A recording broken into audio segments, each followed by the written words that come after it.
हम page number 190 पर थे और हमको पढ़ना था क्वेश्चन नंबर 26 से। 26 वाला क्वेश्चन कह रहा है कि average size of operational holdings in India is largest in. मतलब कह रहा है कि जैसे अलग अलग किसान होते हैं, किसी किसान के पास 10 एकड़ भूमि है, किसी के पास में 5 एकड़ है, किसी के पास में 6 एकड़ है। तो पूछ रहा है अगर एवरेज जोड़ा जाए कि प्रति व्यक्ति कितनी लैंड है, तो उस कैटेगरी के अंदर कौन सा स्टेट होगा जहाँ पे हर व्यक्ति के हिस्से में सबसे ज़्यादा भूमि जाती है एग्रीकल्चरल वाइज।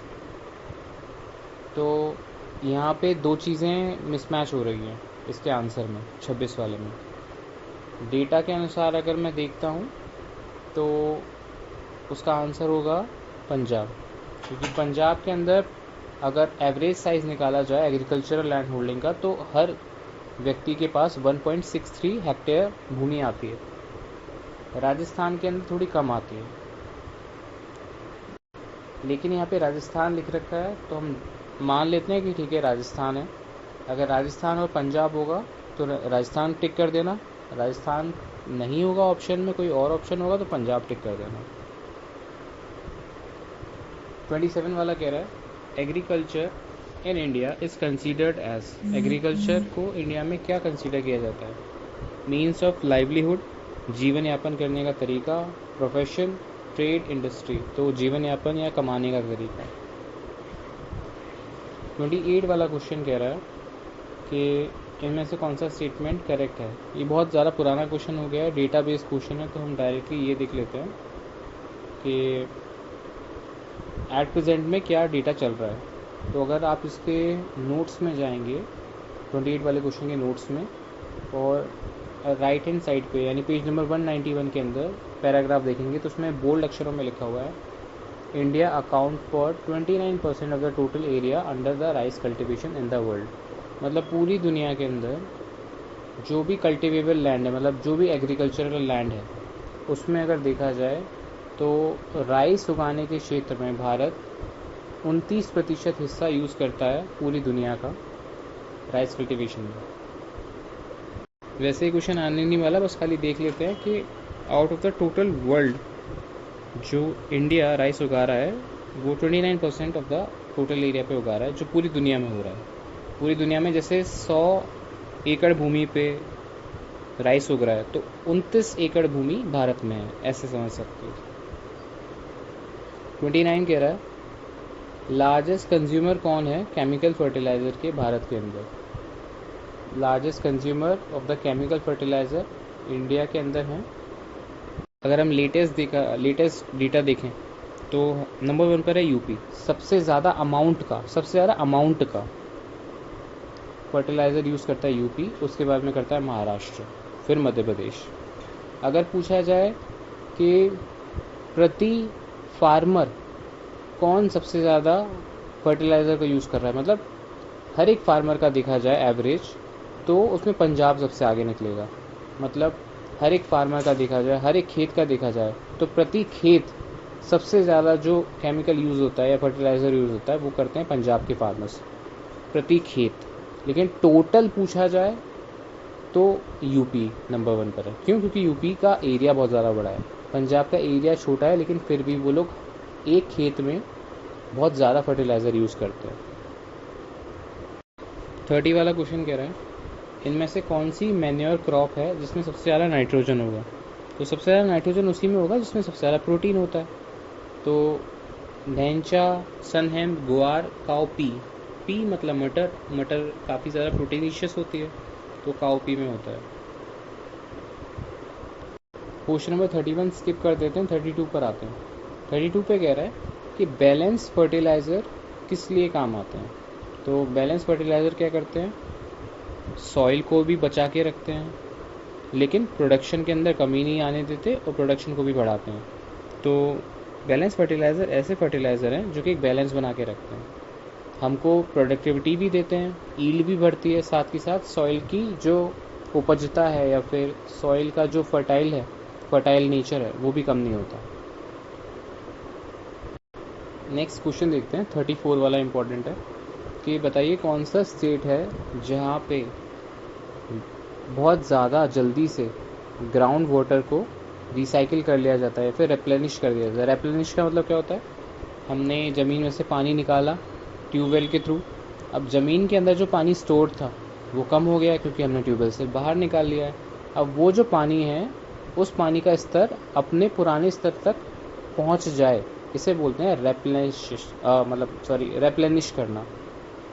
तो ऐसा कौन सा स्टेट है जहाँ पे जब हम ग्राउंड वाटर को निकालते हैं ग्राउंड से तो बहुत जल्दी से वो जितना पुराना लेवल था उस लेवल पर आ जाता है, तो वो है यूपी। क्योंकि यूपी के अंदर से बहुत सारी नदियाँ बहती हैं, नदियाँ जब बहती हैं तो वो ग्राउंड वाटर टेबल को रिचार्ज कर देती हैं। 35 वाला क्वेश्चन कह रहा है कौन सा स्टेट है जहाँ पे सबसे पहले कॉन्ट्रैक्ट फार्मिंग शुरू हुई थी। पाइनियर का मतलब होता है, पाइनियर स्पीशी हमने पढ़ा था ना जब इकोलॉजिकल सक्सेशन पढ़ रहे थे।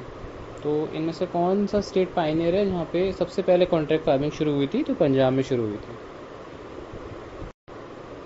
अब 36 वाला क्वेश्चन कह रहा है कि इसमें से ग्रीन एग्रीकल्चर क्या होता है। ग्रीन एग्रीकल्चर वही होता है कि हम न्यूट्रिएंट की सप्लाई को चेक करें, अच्छे से रिसोर्स को मैनेज करें, पेस्ट को मैनेज करें। इंटीग्रेटेड का मतलब होता है बाहर से कुछ ना यूज़ करें, आर्टिफिशियल कोई चीज़ यूज़ नहीं करेंगे, सारी चीज़ हम इंटीग्रेटेड ही यूज़ करेंगे। इंटीग्रेटेड मतलब जो नेचर जैसी ही हैं, हमें फार्म प्रैक्टिसेस से ही प्राप्त हो रही हैं वो चीज़ें। फॉर एग्जांपल अगर हमें फर्टिलाइज़र यूज़ करना है तो हम क्या यूज़ करेंगे, काउ डंग मैन्योर यूज़ करेंगे। अगर हमको पेस्ट को भगाना है तो हो सकता है हम नीम का ऑयल यूज़ करें। नीम का ऑयल किससे मिलता है, नेचुरली मिलता है। तो ये सब इंटीग्रेटेड मैनेजमेंट में आ जाता है ग्रीन एग्रीकल्चर। क्वेश्चन नंबर 38 कह रहा है कि सीड विलेज कॉन्सेप्ट क्या होता है। सीड विलेज कॉन्सेप्ट ये होता है, जैसे हम जानते हैं कि जो अच्छी क्वालिटी की क्रॉप्स होती हैं उनके लिए अच्छी क्वालिटी की सीड्स की ज़रूरत होती है। अब ये जो अच्छी क्वालिटी के सीड्स होते हैं वो कौन बनाता है, वो कंपनीज़ बनाती हैं।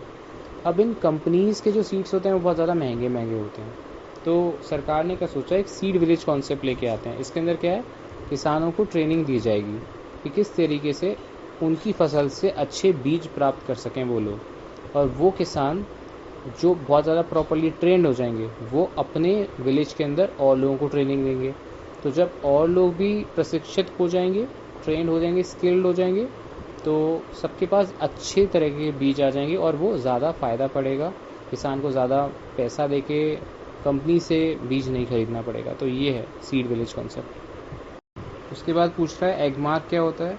तो एग मार्क बेसिकली एक मार्क होता है जो कि agriculture produce grading and marketing act में दिया जाता है। बेसिकली ग्रेडिंग करी जाती है किसी भी एग्रीकल्चर प्रोडक्ट की कि ये बहुत अच्छी क्वालिटी का है या नहीं है, और जो बहुत ज़्यादा अच्छी सुपीरियर क्वालिटी का होता है उसे एग मार्क दिया जाता है। तो एक तरीके से क्वालिटी सर्टिफिकेशन है। अब पूछ रहा है, ये बहुत ज़्यादा इंपॉर्टेंट क्वेश्चन है, पूछ सकता है कि जो लैंड होल्डिंग के साइज़ हैं उनके बेसिस पे अलग अलग फार्मर की कैटेगरी बना रखी है। पहले फार्मर की कैटेगरी है मार्जिनल फार्मर। तो ऐसा फार्मर जिसके पास 1 हेक्टेयर से कम भूमि होती है वो होता है मार्जिनल फार्मर। फिर होता है स्मॉल फार्मर। स्मॉल फार्मर कौन होता है, जिसमें 1 से 2 हेक्टेयर की भूमि होती है। फिर सेमी मीडियम। सेमी मीडियम कौन होता है, जहाँ 2 से 4 हेक्टेयर की भूमि होती है। मीडियम कौन होता है, 4 से 10। और लार्ज फार्मर किसे बोलते हैं, मोर देन 10 हेक्टेयर। तो less than 1 marginal, 1 to 2 small, semi medium 2 to 4, medium 4 to 10, more than 10 very large farmer या बिग होल्डिंग फार्मर। अब क्वेश्चन देखते हैं 42 वाला, कह रहा है इनमें से कौन सा पाथवे है जो कि एग्रीकल्चर की प्रोडक्टिविटी को बढ़ा सकता है। इरिगेशन अच्छे से करना, हाँ। सीड्स क्वालिटी के होने चाहिए, बिल्कुल। पेस्टिसाइड को यूज़ करके, हाँ। फर्टिलाइजर्स को यूज़ करके, हाँ। तो प्रोडक्टिविटी तो फर्टिलाइज़र को यूज़ करके भी आती है। तो more than one of the option is correct. उसके बाद में 43 वाला क्वेश्चन बेकार है, ये छोड़ देते हैं। अब चलते हैं ग्रीन रेवोल्यूशन के क्वेश्चंस की तरफ। नेक्स्ट ग्रीन रेवोल्यूशन देखते हैं। पहला वाला क्वेश्चन कि जो ग्रीन रेवोल्यूशन है वो इंडिया में कब अडॉप्ट होना शुरू किया था। तो इंडिया में कब, 1966 वाले ईयर से अडॉप्ट होना शुरू किया था, ठीक है। और फर्स्ट जो स्टेज होती है, हो सकता है पूछ ले कि first stage of green revolution India में कब आई थी, तो 1966 में आई थी। और कब तक चली थी फर्स्ट स्टेज, 1981 तक चली थी। और पहले स्टेज में किस किस रीजन को अच्छा खासा लाभ हुआ था, तो Haryana, Punjab and western UP, यहाँ किया था पहला स्टेज। 1966 में शुरू हुई थी, 81 तक चला था। The term evergreen revolution has been used in increasing agriculture production in India by evergreen revolution का जो टर्म है वो किसने दिया था, MS स्वामीनाथन ने दिया था। उसके बाद में father of Indian green revolution भी इन्हें बोला जाता है, डॉक्टर MS स्वामीनाथन। इन्होंने बोला था कि जो सेकंड ग्रीन रेवोल्यूशन होगा उसमें क्या किया जाए, बायो फर्टिलाइज़र यूज़ हो, रेन वाटर हार्वेस्टिंग की जाए, एग्रीकल्चर इकोनॉमिक जोन को बढ़ाया जाए, कॉन्ट्रैक्ट फार्मिंग को बढ़ाया जाए, ये सब इन्होंने कहा था। नॉर्मन बोरलॉग को बोला जाता है फादर ऑफ ग्रीन रेवोल्यूशन किस देश में, USA के अंदर, या फिर वर्ल्ड वाइड भी बोला जाता है फादर ऑफ ग्रीन रेवोल्यूशन कौन, नॉर्मन बोरलॉग। लेकिन इंडिया में कौन, MS स्वामीनाथन। इन्होंने क्या किया था, इन्होंने, नॉर्मन बोरलॉग एक साइंटिस्ट थे और इन्होंने अलग तरीके की प्रजाति बनाई थी या फिर डेवलप करी थी वैरायटी सीड की, वीट के सीड की, उसे बोलते हैं मैक्सिकन ड्राफ्ट सीड्स या फिर मैक्सिकन ड्राफ्ट वैरायटी, जो कि डिसीज़ से रेजिस्टेंट थी, ज़्यादा ईल्ड देती थी। और धीमे धीमे नॉर्मन बोरलॉग ने यही जो वैरायटी है अलग अलग देशों के अंदर इंट्रोड्यूस करी, और जिससे क्या हो गया, मेजर जंप आया ईल्ड के अंदर, प्रोडक्शन के अंदर, और इसी बोला गया हरित क्रांति। क्वेश्चन नंबर 4 और 5 सेम है। MS स्वामीनाथन को हम बोलते हैं father of Indian green revolution. 6 वाला कह रहा है ग्रीन रेवोल्यूशन का मतलब क्या होता है, यूज़ ऑफ ग्रीन मैन्योर नहीं, मोर क्रॉप्स उगाना नहीं, हाई ईल्ड वेराइटी, हाँ हाई ईल्ड हो, ईल्ड मतलब प्रोडक्शन ज़्यादा हो। उसके बाद में फिर कह रहा है कि 7 वाला, which of the following most appropriately describe the nature of the green revolution, इनमें से क्या सबसे अच्छे से समझाता है ग्रीन रेवोल्यूशन को, तो सीड, फर्टिलाइज़र, वाटर, टेक्नोलॉजी, ये समझाता है। सीड हाई ईल्डिंग होने चाहिए, फर्टिलाइज़र डालना चाहिए, पानी देना चाहिए, टेक्नोलॉजी है इन सारी चीज़ों में। 8 वाला कह रहा है ग्रीन रेवोल्यूशन किससे संबंधित है, सिंपल है, वीट प्रोडक्शन से। मैंने बताया था नॉर्मन बोरलॉग ने कौन सी वैरायटी डेवलप की थी, मैक्सिकन ड्राफ्ट वीट वैरायटी। 9 वाला भी क्वेश्चन सेम है, 10 वाला भी सेम है। 11 वाला कह रहा है कि इंडिपेंडेंस के बाद में इंडिया ने सबसे ज़्यादा प्रोग्रेस किस में करी, राइस के प्रोडक्शन में, पल्सेस के, जूट के, वीट के। देखो राइस तो ऑलरेडी काफ़ी सारा उगाता था इंडिया, वीट कम उगा पाता था, लेकिन जब इंडिपेंडेंस के बाद में हमने ग्रीन रेवोल्यूशन को स्टार्ट किया तो वीट की प्रोडक्शन काफ़ी ज़्यादा हो गई। अभी भी राइस से कम है, लेकिन वीट की प्रोडक्शन सबसे ज़्यादा बढ़ी थी। नेक्स्ट चलते हैं, क्वेश्चन नंबर 12, कौन सी क्रॉप यूज़ हुई थी ग्रीन रेवोल्यूशन के अंदर, मैक्सिकन वीट यूज़ हुआ था, ऑप्शन डी। 13 वाला कह रहा है ग्रीन रेवोल्यूशन होने के बाद में इंडिया में जो वीट का प्रोडक्शन है उसकी ईल्ड कितनी हो गई, कितने किलो पर हेक्टेयर। तो अभी अगर हमारा एस्टिमेट देखें तो 2020-21 का एस्टिमेट है अराउंड 3500 किलो पर हेक्टेयर, मतलब 1 हेक्टेयर भूमि से 3500 किलो वीट प्राप्त होता है। ये हमारी अभी की प्रोडक्टिविटी है। अब सेकंड ग्रीन रेवोल्यूशन की क्या बात करना था, सेकंड ग्रीन रेवोल्यूशन शुरू हुआ था 1981 के बाद। तो सेकंड ग्रीन रेवोल्यूशन मतलब सेकंड फेज़ था वो ग्रीन रेवोल्यूशन का। बेसिकली हम क्या चाहते थे, हम ये चाहते थे कि जिस जगह हरित क्रांति नहीं आ पाई है वहाँ पे भी लेकर जाएं हम, ऊपर से एग्रीकल्चर के साथ में हम एनिमल हस्बेंड्री, सोशल फॉरेस्ट्री और फिशिंग को भी इंक्लूड करवाएं, जिससे ओवरऑल जो इनकम है फार्मर की वो बढ़ पाए। तो 14 के ऑप्शन 2 और 4 यही कहना चाह रहे हैं। क्वेश्चन नंबर 15 कह रहा है इनमें से बताइए ग्रीन रेवोल्यूशन के कंपोनेंट कौन से हैं। हाई यील्डिंग वैरायटी, हाँ है। इरिगेशन है।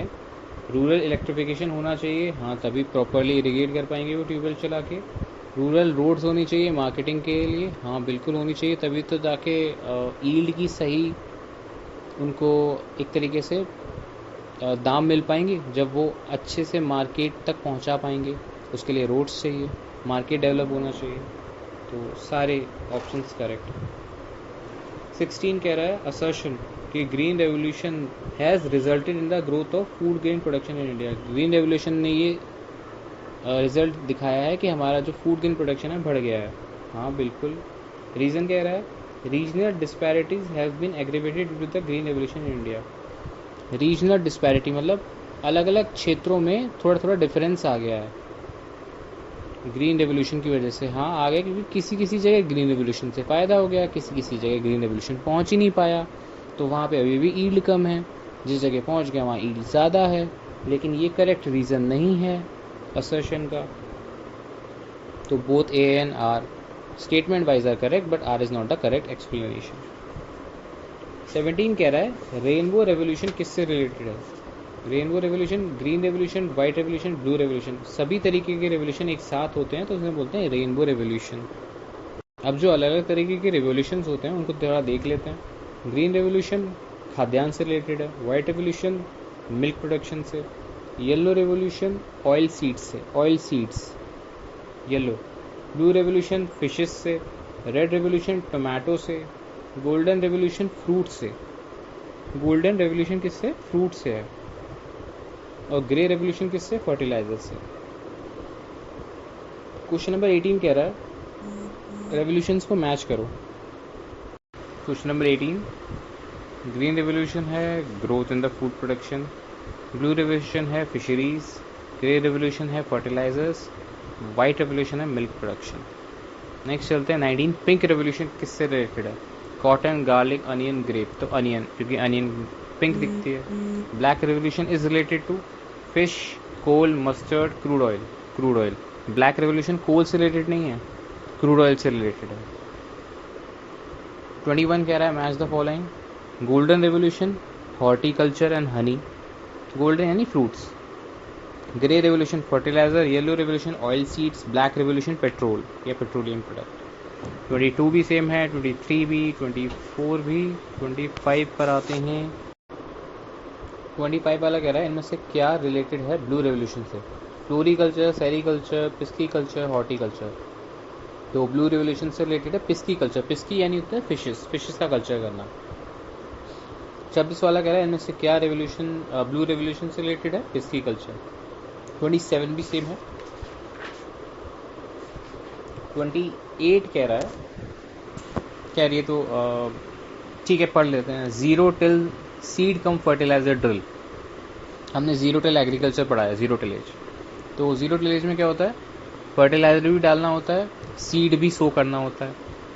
तो उसके लिए एक मशीन बनाई गई है, zero till seed cum fertiliser drill, जो कि फर्टिलाइजर भी डालती है, सीड को सो भी करती है और खेत हमको जोतना भी नहीं पड़ता। तो कहाँ बनी है ये? जीबी पंत यूनिवर्सिटी पंतनगर में। 29 हम कर चुके हैं। 30 कह रहा है इनमें से क्या कॉमर्शियल क्रॉप नहीं है?